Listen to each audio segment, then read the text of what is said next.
बेटा आवाज आ रही है, मेरी वॉइस क्लियर है?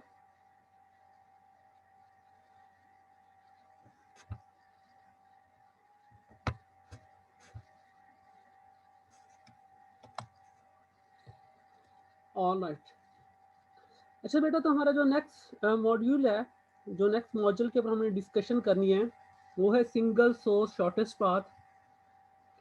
और इससे प्रीवियस लेक्चर के अंदर जो ग्राफ से रेलिवेंट हमारी डिस्कशन रही है, वो नॉर्मली हमने अनवेटेड ग्राफ के ऊपर डिस्कशन रखी है अपनी। फॉर एग्जांपल, जब हमने लास्ट दो सर्चिंग टेक्निक्स पढ़ी है, let's say breath first search and depth first search, तो उसके अंदर हमने दोनों केसेस में हमने वेट को सपोज नहीं किया, क्योंकि वो दोनों सर्चिंग टेक्निक्स ऐसी हैं कि जहाँ पे हमारे पास एक्चुअली में वेट मैटर ही नहीं करता, क्योंकि वो स्ट्रेट फॉरवर्ड टेक्निक्स हैं जो कि बेसिकली वेट को ऑब्जर्व भी नहीं करती हैं जब हम वहाँ पे ट्रैवर्सिंग या जब हम वहाँ पे सर्चिंग अप्लाई करते हैं। अगर आपको याद हो तो ब्रेथ फर्स्ट सर्च के अंदर नॉर्मली आप एक क्यू बनाते हैं, और आप चाहे वेट गिवन हो या ना गिवन हो, आप वेट्स को नहीं देखते, बल्कि आप देखते हैं कि आपने कौन से नेबर को विजिट किया है, और आप उस नेबर के अकॉर्डिंगली फिर अपने जो ट्री को एक्सपैंड करते जाते हैं, ग्राफ को एक्सपैंड करते जाते हैं, और नेक्स्ट नोड्स को आप ट्रैवर्स करते जाते हैं।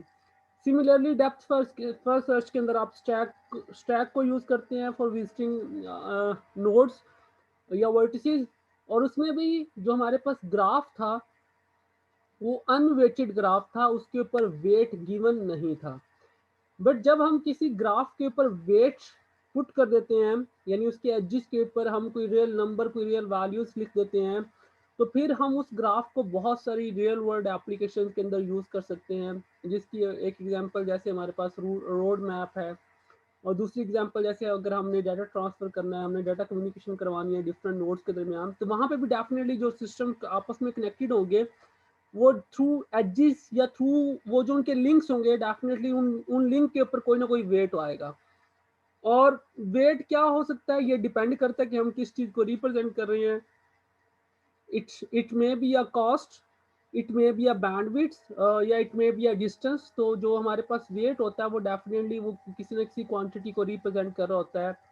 और जरूरी नहीं है कि वेट हमारे पास एक होल नंबर ही हो, वैसे ये होता है एक रियल नंबर ही है, लेकिन वो रियल नंबर एक रैशनल नंबर हो सकता है, या फिर हमारे पास एक होल इंटीजर वैल्यू जो है वो हो सकती है। इसी तरह जब हम सिंगल सोर्स शॉर्टेस्ट पाथ की या पाथ प्रॉब्लम की बात करते हैं, तो नॉर्मली हमारा जो कंसर्न होता है बेटा यहाँ पे वो वेटेड ग्राफ होता है, कि हमारे पास ग्राफ के अंदर कुछ नोड्स मीन कुछ वर्टिसेस एंड कुछ एजेस हैं, और एक नोड से दूसरी नोड तक विजिट करने का या रीच करने का हमारे पास जो उसके दरमियान में लिंक या एज है, उसका कोई ना कोई वेट है। और वो वेट क्या है, वो उसकी कैपेसिटी हो सकती है या वो उसकी कॉस्ट हो सकती है वहां तक रीच करने की। तो single source shortest path problem बेटा, इसमें हमें एक ग्राफ दिया जाता है, और उस ग्राफ के अंदर से हमें एक स्पेसिफिक नोड, कोई एक नोड दी जाती है जिसको हम कहते हैं सोर्स नोड। यानी एक ग्राफ दिया जाएगा और दूसरी चीज हमें एक सोर्स वर्टिक्स या सोर्स नोड दी जाएगी, और हमारा टारगेट ये होता है कि हमने उस सोर्स नोड से बाकी जितनी भी नोड्स या वर्टिसेस होती हैं, हमने उसका उससे शॉर्टेस्ट पाथ फाइंड करना होता है। और देर में भी पॉसिबल कि हमारे पास जो एक नोड है, यानी सोर्स नोड जो है, उससे लेके हम किसी दूसरी नोड, लेट से नोड यू तक पहुंचने के हमारे पास मल्टीपल वे हो। पर जब हम बात करते हैं शॉर्टेस्ट पाथ की, तो फिर हमारा टारगेट ये होता है कि हमने वो मिनिमम पाथ फाइंड करना है जिसकी कॉस्ट हमारे पास कम से कम है या सबसे कम है।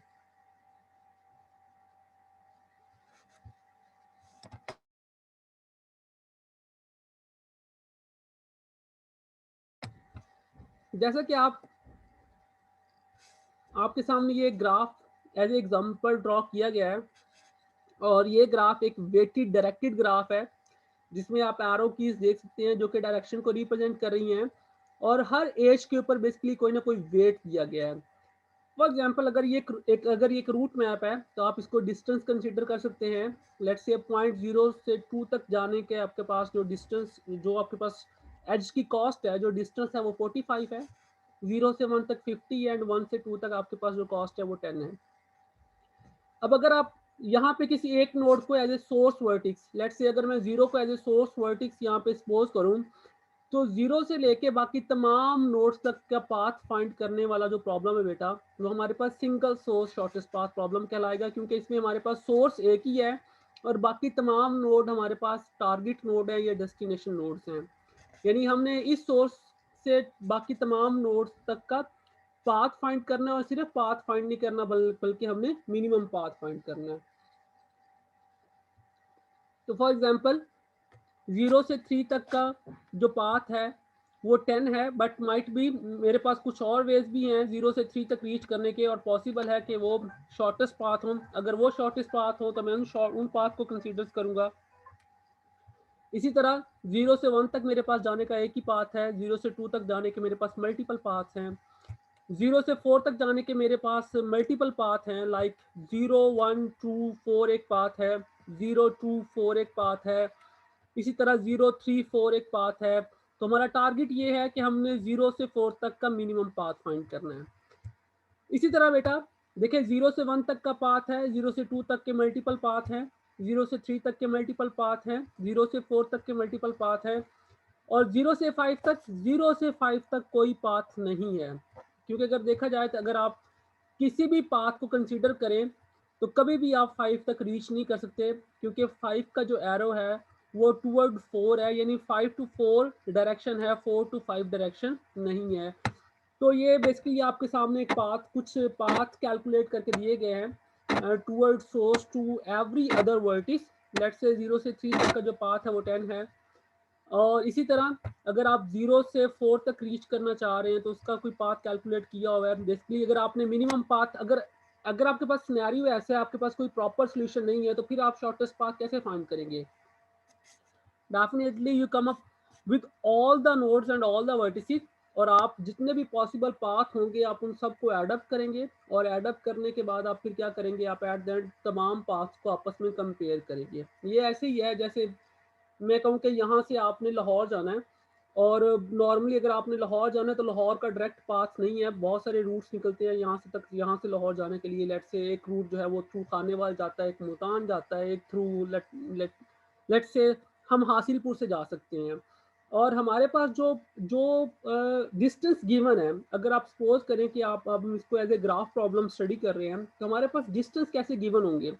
नॉर्मली अगर आप ग्राफ्स को देखें तो आपके पास जो डिस्टेंस गिवन होते हैं ग्राफ के ऊपर, वो ऐसे होता है कि अगर लेट्स से मैंने टूवर्ड्स लेट्स से मुल्तान से अगर मैंने जाना है तो मेरे पास डिस्टेंस कैसे होगा? लेट्स से भावलपुर से लोधरा का डिस्टेंस एक नोड होगी, फिर लोधरा से आगे लेट्स से मेरे पास मुल्तान तक का डिस्टेंस है, फिर मुल्तान से आगे खानेवाल तक का डिस्टेंस है, खानेवाल से आगे साहिवाल तक का डिस्टेंस है, साहिवाल से आगे मेरे पास लाहौर तक का डिस्टेंस है। अब मुझे अगर इस वाले पाथ को अडॉप्ट करना है तो मुझे इन तमाम जो मेरे पास ये एडजस्ट बनेंगे, यानी लेट्स से यहाँ से लोधरा के मेरे पास किलोमीटर है, लोधरा से आगे मुल्तान के किलोमीटर है, ठीक है। जब दो नोड्स आपस में कनेक्ट होते हैं तो उन दो नोड्स का इंटरमीडिएट आपके पास जो है वो कॉस्ट या वो डिस्टेंस उनका गिवन होता है। आपके पास डायरेक्ट डिस्टेंस गिवन नहीं होता अगर दो नोड्स डायरेक्टली कनेक्टेड नहीं है। रोड मैप के ऊपर भी आपके पास जो पाथ आ रहे होते हैं वो ऐसे ही आ रहे होते हैं। तो अगर अब आपने शॉर्टेस्ट पाथ फाइंड करना है तो अब आपके पास सोल्यूशन क्या है? सोल्यूशन ये है कि आप एक साइड के सारे पाथ जमा करें, फिर दूसरी साइड के सारे पाथ सम अप करें, फिर थर्ड रूट के सारे पाथ सम अप करें, और आप इन सबको सम अप करने के बाद आप कंपैरिजन करें कि कौन सा जो पाथ है वो शॉर्टेस्ट पाथ है। और फॉर एग्जांपल अगर ये मेरे पास टोटल यहाँ पे 3 डिफरेंट रूट्स थे, अगर मैं इन 3 डिफरेंट रूट्स को एक्सपैंड करता जाऊं और फिर आपस में ये यानी 3 से 10 हो जाए, 10 से 20 हो जाए, तो इट मीन मुझे 20 सेपरेट रूट्स को सम अप करना पड़ेगा to come up with final solution और फाइनल कंक्लूजन। तो अगर इस तरह से इस प्रॉब्लम को सॉल्व किया जाए तो डेफिनेटली इस प्रॉब्लम की जो कॉस्ट है हमारे पास वो एक्सपोनेंशियल फॉर्म में ग्रो करती जाएगी। तो हमने देखना है कि इसका एक बेटर सोल्यूशन क्या है, जो कि बेसिकली हमें डिस्ट्रॉय एल्गोरिदम प्रोवाइड करता है, जिसके थ्रू हम शॉर्टेस्ट पाथ जो है वो फाइंड कर सकते हैं। अच्छा बेटा, ये कुछ जर्नल टर्म के अंदर शॉर्टेस्ट पाथ को डिफाइन किया गया कि शॉर्टेस्ट जो आपके पास पाथ प्रॉब्लम है वो होता क्या है। एक रोड मैप के साथ इसको तशबीह दी गई है, रिजेम्बलेंस दी गई है, जिसमें फॉर एग्जांपल आपके पास डिफरेंट सिटीज है। तो सिटीज बेसिकली आपके नोड्स हो जाएंगे या आपके वर्टिसेस हो जाएंगे, और डिफरेंट सिटीज आपस में कनेक्टेड है, और वो जो कनेक्शन के लिए जो एजेस यूज किए गए हैं वो बेसिकली आपके पास नॉर्मली जब आप शॉर्टेस्ट पाथ प्रॉब्लम की बात करेंगे तो वो वेटेड एजेस होंगे, उनके ऊपर कोई रियल वैल्यू दी गई होगी। अगर हम इसको एज ए रोड मैप देखें तो जो हमारे पास बेटा पाथ हैं, तो वो पाथ हमारे एजेस को रिप्रेजेंट करेंगे। और हर एज के ऊपर जो उसका गिवन डिस्टेंस होगा, यानी किसी भी एक वर्टिक्स से दूसरे वर्टिक्स तक जाने का जो डिस्टेंस होगा उसको हम एज वेट कहेंगे। तो बेसिकली एक रोड मैप को आप एग्जैक्टली थिंक आउट कर सकते हैं शॉर्टेस्ट पाथ प्रॉब्लम के पॉइंट ऑफ व्यू से, जिसमें जो सिटीज डायरेक्टली कनेक्टेड हैं उनके दरमियान कोई ना कोई जो पाथ है कनेक्ट करने का, वो बेसिकली एजिस कहलाएगा। सिटीज या जो आपके स्टेशन हैं, जो पॉइंट्स हैं, वो आपकी वर्टिसेस कहलाएंगी। और जो उनके दरमियान डिस्टेंस, जो पाथ का डिस्टेंस है, बेसिकली वो किसको रिप्रेजेंट करेगा, वो वेट को रिप्रेजेंट करेगा। और हमारा गोल क्या होता है, हमारा गोल ये होता है, अगर हमारे पास शॉर्टेस्ट पाथ प्रॉब्लम है तो हमने डेफिनेटली किसी एक स्पेसिफिक नोड से किसी दूसरी नोड तक का हमने मिनिमम डिस्टेंस फाइंड करके देना होता है। अच्छा बेटा, अब ये नेक्स्ट कुछ टेक्निकल टर्म्स हैं जो कि इस प्रॉब्लम्स के अंदर हम यूज करेंगे। जैसे कि मैं आपको अगेन एंड अगेन बता रहा हूँ कि जब हम शॉर्टेस्ट पाथ प्रॉब्लम की बात करते हैं तो मोस्ट ऑफ केसेस में हमारे पास जो ग्राफ होता है वो एक डायरेक्टेड ग्राफ होता है। लेकिन ये शर्त नहीं है कि डायरेक्टेड ग्राफ ही होगा, आपके पास एक अनडायरेक्टेड ग्राफ भी हो सकता है। अच्छा, अनडायरेक्टेड ग्राफ भी बेसिकली डायरेक्टेड ग्राफ ही होता है, लेकिन उसमें आप डायरेक्शन डुअल डायरेक्शन सपोज कर लेते हैं। यानी फॉर एग्जांपल, अगर मेरे पास मैं कहता हूँ कि मेरे पास ये आपके सामने जो ग्राफ है, अगर मैं इसको as a undirected graph suppose करूँ तो फिर मैं डेफिनेटली मेरे पास t2x भी एक वे है और x2 भी एक वे है, तो मैं इसको ऐसे डुअल लाइंस के साथ या डुअल एरोस के साथ मैं इसको रिप्रेजेंट कर सकता हूँ। तो इसलिए हम एक्चुअली में बात डायरेक्टेड ग्राफ की करते हैं यहाँ पे, लेकिन जब हम अनडायरेक्टेड को डिस्कस करेंगे तो फिर डेफिनेटली वहाँ पे हम उसको डायरेक्टेड बनाते हैं। लेकिन डायरेक्टेड बनाते कैसे हैं, फिर हम उसके ऊपर डबल एरोस या डुअल पाथ बना देते हैं हम उसको। तो बेटा, आपके पास जो शॉर्टेस्ट पाथ प्रॉब्लम है उसकी इनपुट के अंदर आपके पास एक ही ग्राफ आएगा, और उस ग्राफ की जो कैटेगरीज हैं, यानी अगर उसकी हम टाइप्स में उसको स्टडी करें तो वो एक डायरेक्टेड ग्राफ होगा और वो एक वेटेड ग्राफ होगा। और ये नॉर्मली ये हम इक्वेशन यूज करते हैं जब हम वेटेड ग्राफ को रिप्रेजेंट करते हैं।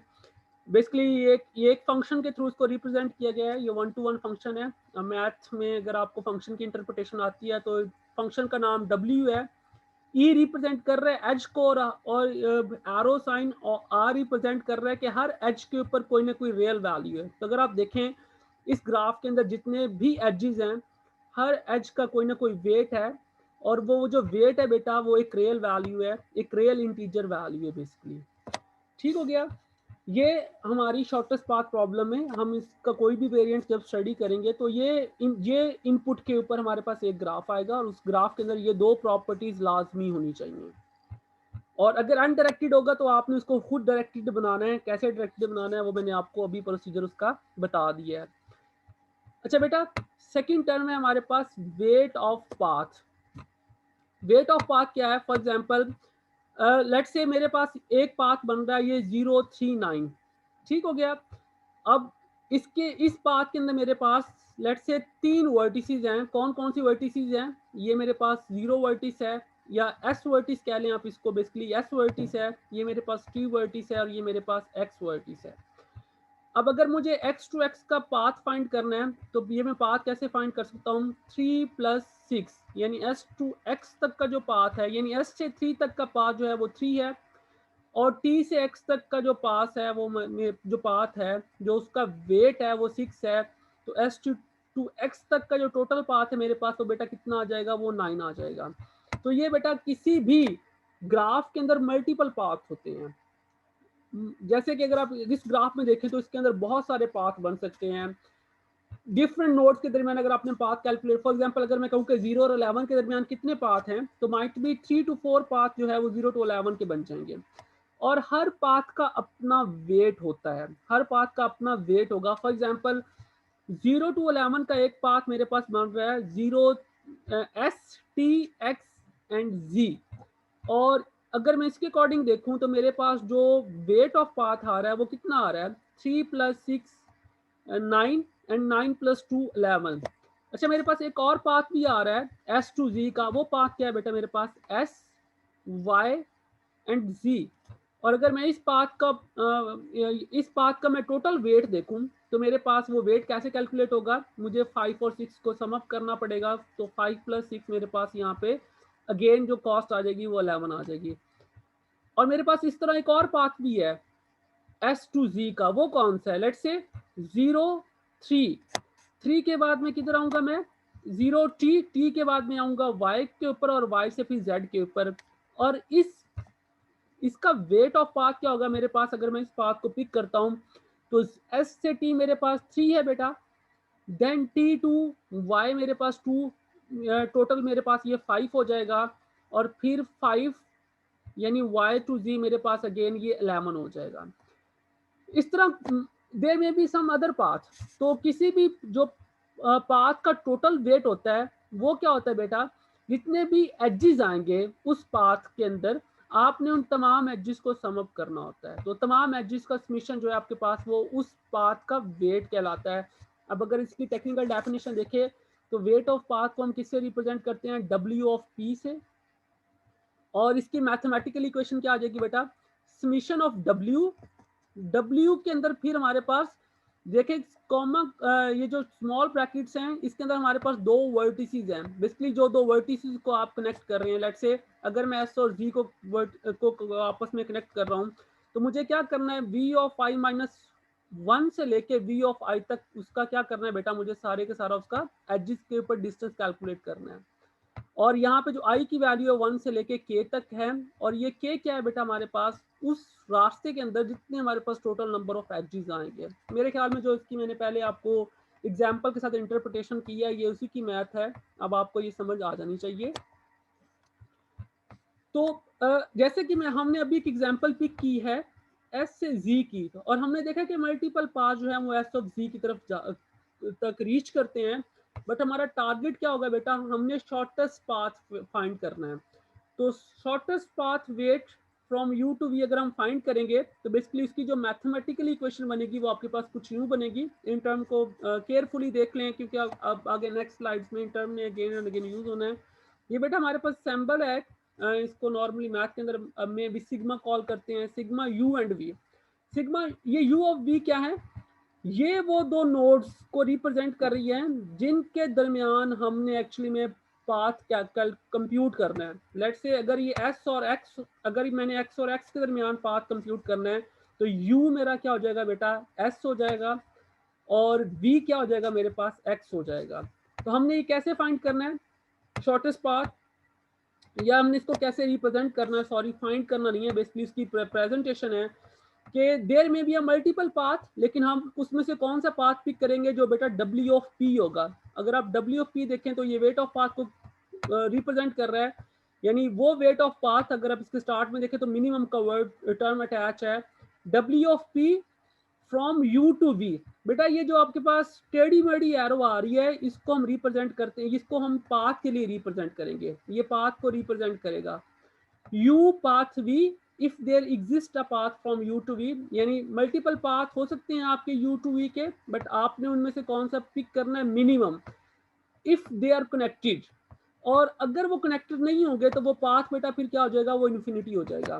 फॉर एग्जाम्पल अगर मैं आपको प्रीवियस वाली एग्जाम्पल के ऊपर अगेन लेके जाऊं, जैसे मेरे पास ये ग्राफ था, अब इस ग्राफ के अंदर शॉर्टेस्ट पाथ प्रॉब्लम मेरा क्या होगा, फॉर एग्जांपल मेरे पास ये एक वर्टिस है S और ये मेरे पास एक वर्टिस है लेट्स से Z। तो मेरे पास बेटा यहाँ पे शॉर्टेस्ट पाथ प्रॉब्लम्स का सॉल्यूशन मैं कैसे रिप्रेजेंट करूंगा, sigma S mean U comma V mean Z।